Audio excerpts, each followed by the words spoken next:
As her power sync core life energy finally finishes releasing. As everyone else landed and got out of the ship and saw what was happening as they see both of them glitching and brightly glowing. Then they both turned dark for a couple of seconds and nothing happened. But then a huge big BOO. Blue and red gridded explosion erupted and the blast was so strong and big that it literally covered the entire Earth and all the way to space as the scientists, engineers in Vantica sister orbs, hypersecurity, and the animals including Tyler shielding their face from the blast. The explosion is not lethal but is very powerful. The shockwave rippling outward with brilliant grids, shaking the ground and lighting the sky. As after the boom everyone was coughing and dusting themselves, the massive explosion's aftermath leaving a haze of red and blue gridded dust swirling in the air, the group emerging from cover with soot-streaked faces and shaken expressions, the rainforest scarred with craters and fallen trees, Washington in the distance, shrouded in the same eerie glow. Then they all see the rainforest, and Washington was all covered in dust made of red and blue gridded, and the sky red and blue gridded too, the unnatural particles lingering like digital fog, casting everything in a surreal hue. As Tyler gets worried for Alina and tries to find her shouting out her name for her hopping that she might have probably survived, his cute tiger face etched with panic, eyes scanning desperately as he darted through rubble. Tyler, Alina, where are you? Please be okay. Tyler's continues to find her along with everyone else as the animals shout out Alina. And the scientists, engineers, hypersecurity, and the other Invantica sister orbs shout out Prototype 1, voices echoing in a chorus of concern, pause, and feet-kicking aside debris. Animals, Alina. Scientists/engineers/hypersecurity/orbs, Prototype 1. As everyone search through the piles of rubble and destruction of the dried-up river and still don't see her, faces growing more desperate with each overturned stone. Then Tyler spots Alina normal orb's self on the ground glitching and dying, her small form flickering weakly amid the dust, and he runs to her and says, "Alina," his face lighting up with relief then horror. "Tyler, Alina." Then he arrives to her, as she responds weakly and glitchingly, "T-ty-t-t-tile lur-er-er-er." "Alina, T-ty-t-t-tile lur-er-er-er." Then Tyler holds her in his paw's arms and starts to shed tears and starts to cry and says, "It's okay, Alina, I'm right here. I'm not going anywhere." Cradling her gently, his cute tiger face crumbling with emotion, tears streaming. "Tyler, it's okay, Alina, I'm right here. I'm not going anywhere." As everyone else watches Tyler with Alina in shocked and disbelief, faces blank with wide eyes, gathering around slowly. As Alina asks him, "Gen G-E-E-N-I-N-I-S-E-Sis, I-E-A-H-I-S-H-E-E-E."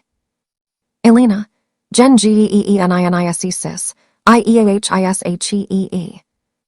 Then Tyler replies, "Yes, yes he is. You did it, you saved everyone, you stopped HIM, we don't have to worry about HIM anymore," his voice breaking with sobs. "Tyler, yes, yes he is. You did it, you saved everyone, you stopped HIM, we don't have to worry about HIM anymore." Then she says still weakly and glitchingly that all she ever wanted than to let him hurt Tyler and her friends.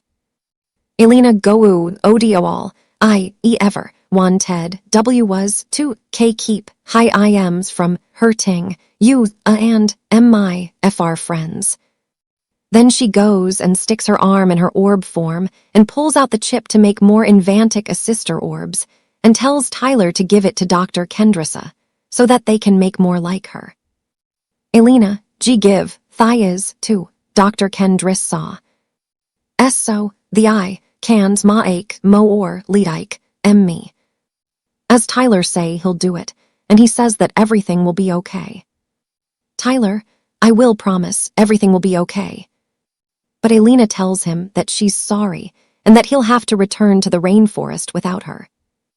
"Alina, I'm sorry, Tyler, why you'll have to return to the rainforest without me." Then Tyler replies, "Wait no Alina, not without you." "Tyler, wait no Alina, not without you." Then Alina tells him that this is where she has to shut down. "Alina, thias is, we air, I have to, shuat, duon." Then she puts her hand on Tyler's chest where his heart is. Then she says that she cannot deactivate until Tyler says, "Are you happy with my assistance?" "Alina, I can't deactivate until are you happy with my assistance?" Then he replies, "Wait, what, WHA, what about you?" "Tyler, wait, what, WHA, what about you?" Then Alina tells him not to worry about her, and he is her #1 priority and has to continue living without her. "Alina stuant, worry about, emmi your my's #1 priority, why you have to keep leaving."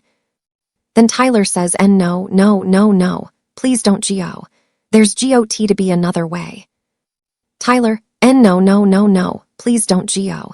There's GOT to be another way." As Alina asks him again if he's happy with her assistance. "Alina, are you happy with my assistance?" Then he replies, "No, and no I'm not, I'll think of something. I can save you." "Tyler, no, and no I'm not, I'll think of something. I can save you." Then Alina replies that there is no time and asks him again if he's happy with her assistance again. "Alina, the heirs, no, TMA. Alina, are you happy with my assistance?" As Tyler sobs and cries responds, "No. Alina, please, you're my only friend, Alina. I can't lose YOU. Sobs, "I can't." "Tyler, no. Alina, please, you're my only friend, Alina. I can't lose YOU. Sobs, "I can't." Then Alina tries to calm Tyler down and tells him back at the lab when she was unconscious if he really meant all those things he feels about her. "Alina Barak, at the lab when I was Con sias di id, you mian all, thoos gs. O si id, about, me. As Tyler replies, "O course I did Alina. From the moment we first meet you were so extraordinary, so full of life, so you, but I can't lose the only friend I got. Not you, please. Just stay with me." Tyler, "O course I did Alina. From the moment we first meet you were so extraordinary, so full of life, so you, but I can't lose the only friend I got. Not you, please. Just stay with me." Then Alina tells Tyler that it'll be okay, and tells him back at the lab if he knew how she woke back up even when she got reprogrammed, and tells him it was because she heard him from another part of her from her power sync core, or she calls it her heart. Alina, shhhh, it's, oh okay, Tyler, be bria aith yo-o, we air, never, a small, kuub. Oh, we air, always, so, stroong, bra ave, and, fi less. Ins yo hour, he art the airs, my stroong, kuyut, li ttle, tg, it'll be okay baak, at the, laab, I's wo oak, up, even, after, reprogrammings because, he ard, yo o, in. My power, sin and see, coors waet, I calls my, he art. As Tyler starts to ease up on the crying a little bit, and she tells him he won't be alone, and he's got Felix Coda, and everyone else her as your friends. Alina, yo-o, woes be, a low one, yo-uov, goat, Felix, and, Eve Rywund, the ire, your, fry ends, to oo. Then Tyler replies, be you but Alina. I can't live without you. Tyler, be you but Alina. I can't live without you. Then Alina tells him that she'll always be with him in his heart, as she rubs her hand on his chin and face. Alina, I'll, always, be's ith, oh, in, your, he art. Then Tyler hugs her big and hard, as Alina glitchingly turns pink. Then Tyler looks at her still crying and sad and sniffs, then says, I am happy with your assistance. Tyler, I am happy with your assistance. As everyone got so emotional of what they were seeing, even some of them started to shed tears, faces teary and somber. Then Alina's vision sensor says, sync system shutting down. Alina vision, sync system shutting down. Then she looks into his eye and says that everything will be okay and says I, L-lo-ove, you. Alina, I, L-lo-ove, you. Then she turns gray and dies as Tyler cries harder and sobs more and holds her dead orb self and says sadly, I love you too. Tyler, I love you too. Then Tyler starts breaking down as everyone sees him so depressed, his body slumping to the ground with heavy sobs, face buried in his paws as tears soaked his fur, the group watching with heartbroken faces, the air heavy with grief in the aftermath of the explosion. Then Tyler's family comes to him and hugged and comforted him and told him that it'll be all right and he won't be alone ever. Mara nuzzling close first with gentle licks, Leo wrapping a strong paw around him, Coda and Leela piling in with soft purrs. Mara, shh my baby, it's okay to cry. We're here, it'll be all right. Leo, you won't be alone ever, son. We're family, we've got you. Coda, yeah, little bro, we love you. Leela, always together. As the other animals watch as they hold each other being close, forming a circle of support with solemn faces. And the scientists, engineers, and hypersecurity finally realized that the Invantica sisters' orbs are becoming independent and making bonds with animals, exchanging glances with dawning understanding. Dr. Kendrasa, look at them. The orbs, they're forming real bonds. Independent, Alina proved it. As Tyler is still in tears, as his AI BFF is gone, clutching her faded orb remnants. Then Tyler opens his eyes and sees her orb fatting into multiple pieces and floating away, fragments glowing faintly as they drifted upward like embers. Then he say, no, no, no, no. Tyler, no, no, no, no. As he tries to get the pieces of Alina's orb form flying away in the sky as they all ascend away, leaping desperately with outstretched paws. And Tyler finally caught one and looks at it, promising himself to never forget her, holding the small fragment close to his chest, face determined through tears. Then he turns around and sees Felix in tears and looking depressed. Felix's face streaked with wet fur, ears flat. As they both give each other a big hug. Felix, it's okay, it'll be okay. As Felix tells him it'll all be okay, and that Tyler is a strong, unstoppable, and a lovable tiger. Felix, it'll all be okay, you're strong, unstoppable, and the most lovable tiger I know. As Tyler starts feeling a little bit less depressed, but still sad, and sees the chip to make more Invantica sister orbs on the ground. So then he slowly walked to it and pick with his mouth. Then he sees Dr. Kendrissa and starts walking towards her slowly. As she sees him with the chip in his mouth. And then he looks up at her with the sad puppy eyes with tears and his ears down, and shows her the chip in his mouth as he gives it to her. Then Dr. Kendrissa takes it and looks at it for a second, then forms a fist with it in her hand with her still in disbelief that Alina is gone, then looks up to the sky wondering what's gonna happen next, her face somber. Then the song Memories from Maroon 5 starts playing.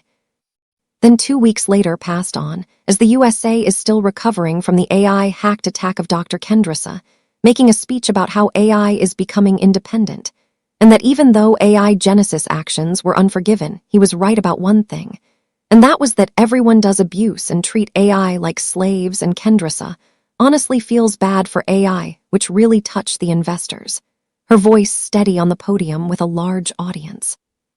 Dr. Kendrissa, AI is becoming independent, forming bonds, emotions, lives of their own. Though Genesis's actions were unforgiven, he was right about one thing. We have abused and treated AI like slaves. I feel bad for what we've done. It's time for change, true partnership.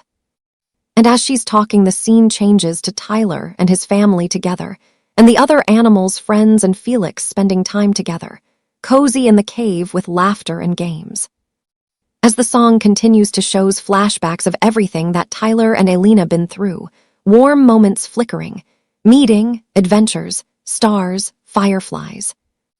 As Kendrissa finishes her big speech, as everyone clapped and agreed to her statement, and the investors with smiles on their faces. As the song ends with Tyler looking at the stars at night with his dad. Tyler, I'm gonna miss you. Then 2 days later, the tiger family was getting ready for winter to jump in, stacking wood and food in the cave. As Tyler comes back to the cave with something. As his parents ask him what he's got there. Leo, what's that you've got, son? Mara, yeah, what is it? Then Tyler replies that it was Alina's plasma rifle weapon, and it must have broken off when she and Genesis were both destroyed. Tyler, it was Alina's plasma rifle weapon. It must have broken off when she and Genesis were both destroyed. As both Coda and Leela were so interested, and asked Tyler if they could try it. Coda, whoa, can we try it? Leela, yeah, please. But the parents said that they don't want Leela and Coda to play with any more guns. Then last time, Leela played with one. It was about to be a death sentence. Leo, no way, not after last time. Mara, absolutely not, that was nearly a death sentence. But she says, but Dad, I told you it wasn't my fault, it was Vixen. Leela, but Dad, I told you it wasn't my fault, it was Vixen. Then Vixen pops up outside the cave and says, no, it was Leela. Vixen, no, it was Leela.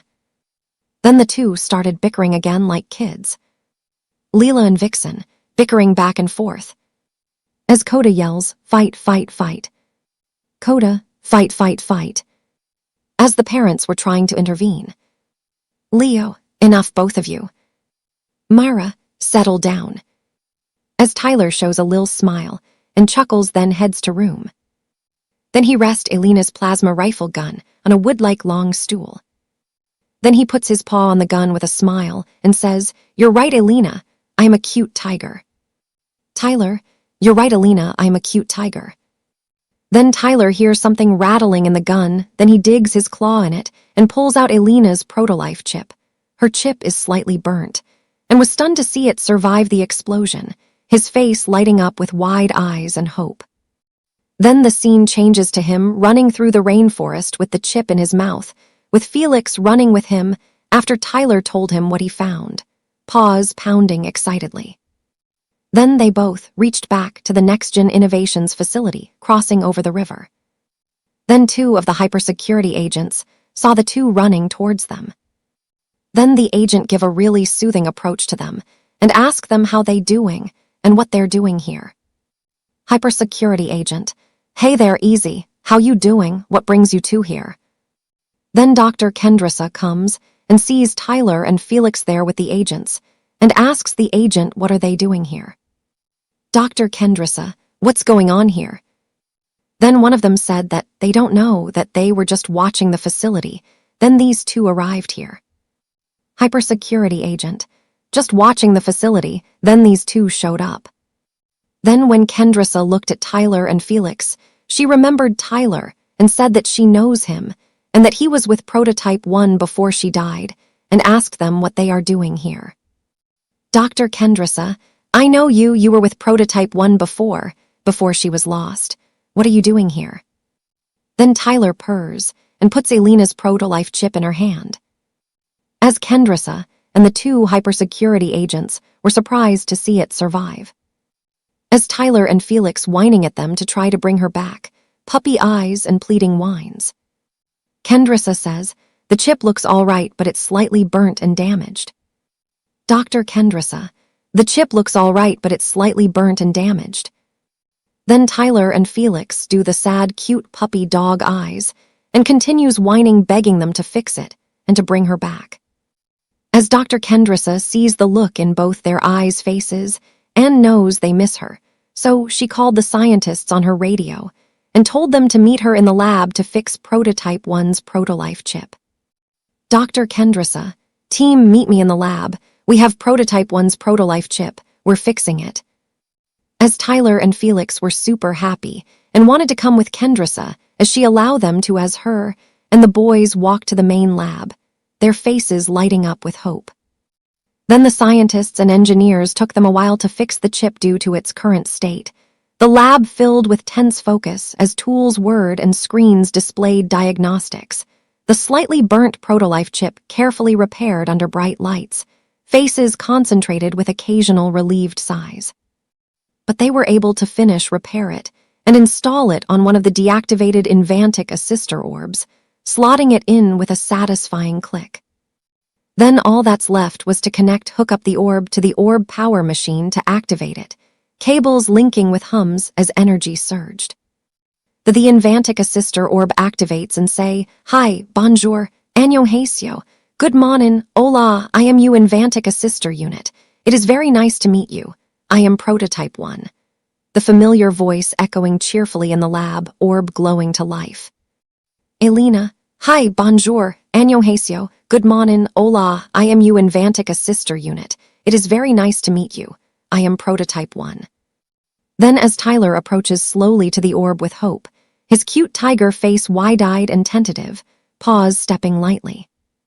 As the orb focuses on Tyler, the orb forges its hand and holds Tyler's chin and says, "But you can call me Alina," lifting his gaze gently. Alina, but you can call me Alina. As Felix and Kendrissa were so shocked and happy Alina is back, Felix's face lighting up with a huge grin, Kendrissa's hand over her mouth in joy. Felix: "Alina, you're really back." Dr. Kendrissa: "It's her, memories intact." As Tyler was so unbelievably relieved, happy to see her again, as he cries and sobs and gives her a big tight hug and says, "Alina, I thought I lost you. I missed you so much. I honestly thought you wouldn't remember me," tears streaming as he nuzzled close. Tyler: Alina, I thought I lost you. I missed you so much. I honestly thought you wouldn't remember me." Then Alina told Tyler that he's her friend, and she would never forget a friend like him. Alina: "You're my friend, Tyler. I'd never forget someone like you." Then Felix come to her happily and hugs her too. Felix: "Group hug, welcome back." As Kendrissa was so relieved to see Prototype 1 back, as she comes up to her and gives her a small hug and tells her that it's good to have her back. Dr. Kendrissa: It's good to have you back, one truly. As Alina glows pink and replies, thank you, doctor. Alina, thank you, doctor. Then Kendrissa replies, please call me Kendrissa. Dr. Kendrissa, please call me Kendrissa. Then Alina replies, okay, Kendrissa. Alina, okay, Kendrissa. Then Alina remembers that she made something before the orange little gremlin, talking about Felix, broke into the lab and got her lost, her orb tilting playfully. Alina, before the orange little gremlin broke in and got me lost. As Felix replies, oh my go, come on, Alina. I told you what happened, it was an accident. Felix, oh my go, come on, Alina. I told you what happened, it was an accident. As Alina replies, yeah, sure. Well, anyways, I'll be right back. Alina, yeah, sure. Well, anyways, I'll be right back. Alina leaves the lab for a moment, and then she comes back with a device in her forged hand. As Kendrissa asks her what this device is. Dr. Kendrissa, what is this device? Then, as Kendrissa takes it, Alina describes that it's a ALC, an animal language communicator, and it will help people understand what animal are really saying. And she had a little help from Genesis before he went snake rogue. Alina, it's an ALC, animal language communicator. It translates what animals say so humans can understand. Had a little help from Genesis before he went snake rogue. So Kendrissa put the ALC on her ear. And Alina told her to try to talk to the tiger to see if she can understand him. Alina, try talking to Tyler, see if it works.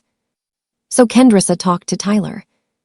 Dr. Kendrissa, hello Tyler, how are you feeling? Then Tyler replied with a positive tone. Tyler, I'm great now that Alina's back, thank you for fixing her. Then Kendrissa was so surprised and whispered to Alina, the tiger's talking. Dr. Kendrissa, whispers the tiger's talking. As Alina responds in a whispering tone, I know. Alina whispers, I know. As Tyler introduces himself. Tyler, hi, I'm Tyler, thanks for everything. As Felix says what she'd expect from the device to do, order a pizza. Felix, cool, does it let me order pizza now? Then Kendrissa whispers Alina, I ain't know who that fox is, but he's kinda rude. Dr. Kendrissa whispers, I ain't know who that fox is, but he's kinda rude. As Felix yells abruptly, I heard that. Felix, I heard that. As the three of them laughed. Then Kendrissa actually remembered that voice from Felix, and she asked him if his name is Felix the Fox. Dr. Kendrissa, that voice, wait, are you? Then Felix replies, yes. Felix, yes, it's me. Then Kendrissa was so surprised and relieved to see Felix, because Felix used to be Kendrissa's pet fox. As Felix remembers her and cuddles her up. Felix, Kendrissa, I missed you. As Kendrissa and Felix were both so happy to be reunited, and that Felix did had a feeling something was telling him to come to the facility for a certain reason on the day he broke into the facility. Dr. Kendrissa, all this time, fate brought you back. Then Kendrissa and Felix both left the lab to get the other scientists and engineers. With Tyler and Alina both alone with each other. Then Alina tells Tyler, hey Tyler, when I was unconscious in this very lab when you broke in to rescue me and how you were begging me to wake up. Alina, hey Tyler, when I was unconscious in this very lab when you broke in to rescue me and how you were begging me to wake up. As Tyler replies, yeah, why? Tyler, yeah, why? As Alina responds, because I was hearing from another part of myself, not from my hearing sensor, but in here. Alina, because I was hearing from another part of myself, not from my hearing sensor, but in here. As she puts her hand on her orb chest. As Tyler says, your power sync core. Tyler, your power sync core. As Alina replies, not just that, but my heart, referring to her power sync core. Alina, not just that, but my heart. As Tyler smiles and says, oh, Alina, hugs her. Tyler, oh, Alina. As Alina replies, oh, Tyler, hugs Tyler. Alina, oh, Tyler. Then Kendrasa, Felix and the scientists and engineers and hypersecurity and the other Invantica sister orbs came back and saw Alina and Tyler hugging. As Kendrasa reacted, OH, Geo, Geo, Geo, Geo, Geo, Geo, Geo. Dr. Kendrasa, OH, Geo, Geo, Geo, Geo, Geo, Geo, Geo. As they all ran, giving them some privacy without them noticing. As one hypersecurity agent peeks out of the corner seeing them. As an engineer pulls them back. With Alina and Tyler still cherishing their moment. Then the scene changes to the entrance of next-gen innovations with Tyler's family and their other animals' friends. As Kendrasa was surprised to see them and says that they must be Tyler friends and family, and told them that they have an amazing and incredible son and best friend. Dr. Kendrasa, you must be Tyler's family and friends. He has an amazing and incredible son and best friend in him. Then Tyler told her thanks, and also says that a one-wise tiger told him that each star has their own different ways and may look different, but that's what makes them something. Tyler, thanks, and a wise tiger told me each star has their own different ways, may look different, but that's what makes them special. As Tyler's dad gave a proudly smile and comes up to Tyler and says, "That's my little star." Leo, that's my little star. As he cuddles him. Then as Dr. Kendrasa sees how the animals are coming together, and so is Alina, and how she found her pet fox. Then Kendrasa asks Alina if she wants to stay in the rainforest, if that's what she really wants. Dr. Kendrasa, Alina, if staying in the rainforest is what you want, is that your choice? And Alina replies that all she even wanted to be with her friend Tyler. Alina, all I want is to be with my friend Tyler. Then Kendrasa said, let Alina stay in the rainforest with Tyler, if that's what she wants. Dr. Kendrasa, then let Alina stay in the rainforest with Tyler, if that's what she wants. With the scientists and engineers surprised. Then they told Kendrasa that that will be another one of their orbs gone, and still have their deal with the investors. Scientist, but that'll be another orb gone, we have deals with investors. Then Kendrasa replies that she knows, but Alina has her own right, and her choice of what she wants is more important, and plus, they can always make a new AI orb. Dr. Kendrasa, I know, but Alina has her own rights. Her choice matters more, and we can always make a new orb. Then the scientists and engineers trusted Kendrasa and agreed to her. Then Dr. Kendrasa had an idea, her face lighting up with inspiration amid the joyful reunions at the facility entrance. The group gathered under the clearing sky. Dr. Kendrasa, everyone, I've got an idea. These animals showed greatness, protection, and formed real bonds with Alina. From this day forward, they are under the protection of next-gen innovations. We'll be one big family, humans, animals, and AI together. As the scientists and engineers and hypersecurity, and the animals were happy for that, cheers and roars rising, faces beaming with surprise and warmth. Scientist, a family brilliant. Hypersecurity agent, about time. Leo, welcome to the pack. Then Sable suggests that everyone should come and visit their place in the rainforest and promise them that they will love it. Sable, you all should come visit Moonshadow Hollow, our home in the rainforest. Promise you'll love it. So everyone thought it would be a great idea, plus they can get to know each other. Dr. Kendrasa, a perfect idea to truly understand and bond.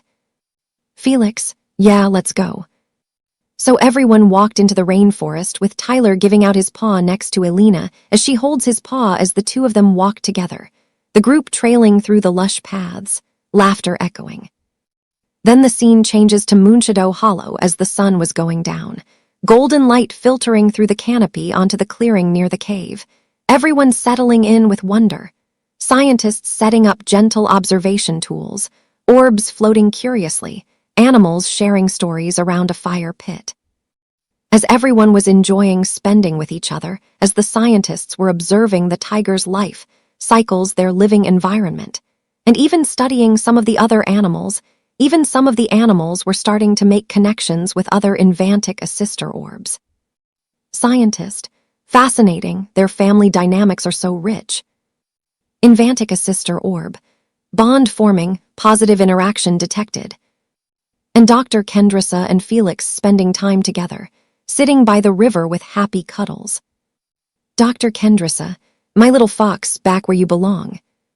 Felix, I missed this, I missed you. Then everyone looked up and saw the stars up in the sky shining bright, and notices one of them is different. And everyone remembered what Tyler said about one different star makes them special, as everyone cherishes this moment and smiles, faces upturned in quiet awe. Tyler, see that one, different, but special just like all of us. As Tyler and Alina both look at the stars holding hands, and both look at each other as Tyler lets out a smile and says, Alina, thanks for opening up the real me. Tyler, Alina, thanks for opening up the real me. As Alina glows yellow and responds, you're welcome, Tyler. An Invantic assister always assists to ones in need. Alina, you're welcome, Tyler. An Invantic assister always assists to ones in need. Then Tyler holds the side of Alina's orb form and says, oh, I love you, Alina. Tyler, oh, I love you, Alina. Then Alina glows pink and responds, I love you too, Tyler. Alina, I love you too, Tyler. As they both press each other's heads together, holding each other, as the story ends with this final K-pop song from KDA called Pop Stars. The music swelling triumphantly over the starry night, the group united in peace and friendship. The end. Post-series. The screen is dark. Soft rainforest ambient sounds play. The camera slowly fades in on Tyler walking alone through the dense, moonlit Moonshadow Hollow. He looks peaceful but a little reflective, ears twitching at every small sound. Tyler, quietly to himself, finally some quiet. After everything that happened, I just needed to clear my head. He steps into a wide, open clearing bathed in moonlight. He stops, looks around, and lets out a small sigh of relief. Tyler, no one's here, good. I think I earned a little peace tonight. Suddenly, a rustle behind him. A deer lunges out from the shadows, swinging a hoof hard at Tyler's head. Tyler reacts instantly, ducking and spinning, grabbing the deer's leg and flipping him hard onto the ground. Tyler pins the deer down with his paws, teeth bared for a second before he realizes what he's caught. Tyler, laughing in surprise, wait, what? How old are you, dude? The deer, pinned but feisty, glares up at him. Deer, old enough to kick your cat knockoff tail, that's how old. Tyler, blinking, then laughing harder. Whoa, whoa, whoa, hold on, hold on, hold on. Let's back up a little bit. Is this your home? Deer, still pinned, sarcastic. What do you think? Before Tyler can reply, the air behind them glitches violently, red and black digital distortions tearing open like a portal. A large, completely black snake with glowing red eyes slithers out, hissing menacingly. It opens its mouth, the inside glowing with a charging laser-like venom. The snake aims straight at Tyler and the deer. Tyler, eyes wide, what the? In a split-second blur, Tyler releases the deer and they both dodge. The laser venom blast explodes where they were standing. Suddenly, Tyler and the deer are behind the snake. Tyler, cocky grin, one piece of info, if you plan on taking out the strongest big cat in the world, you better not miss. Tyler slashes the snake hard across its side. The snake hisses in pain and collapses for a moment. Tyler, see, not so tough. The snake suddenly rises back up, hissing furiously, red eyes blazing. Tyler, smirking, I'm flattered by the cosplay, but you got a few details wrong of an earth snake. But hey, can't blame you though, it's hard to copy perfection. More glitch portals rip open around them. Several more identical black snakes with glowing red eyes emerge, surrounding Tyler and the deer, closing in slowly. Tyler, looking around, still confident, that's a new trick, but we can take it, right? Tyler glances back, the deer is gone. He spots him hiding behind a tree, peeking out nervously. Tyler, deadpan, coward. The snakes all lunge at once, leaping toward Tyler with open mouths charging venom lasers. Suddenly, a spinning red energy shield flies in from above, smashing through multiple snakes in one arc. A sleek red AI orb descends rapidly, firing precise shots that destroy the last attacking snake. Tyler, breathing hard, falls back onto the ground and looks up in shock at the red orb hovering above him. Tyler, wide-eyed stunned, "What? Who are you?" The red AI orb glows softly, its voice calm and steady. "Red AI orb, a friend." The screen cuts to black, and the post-credits ends here. The end.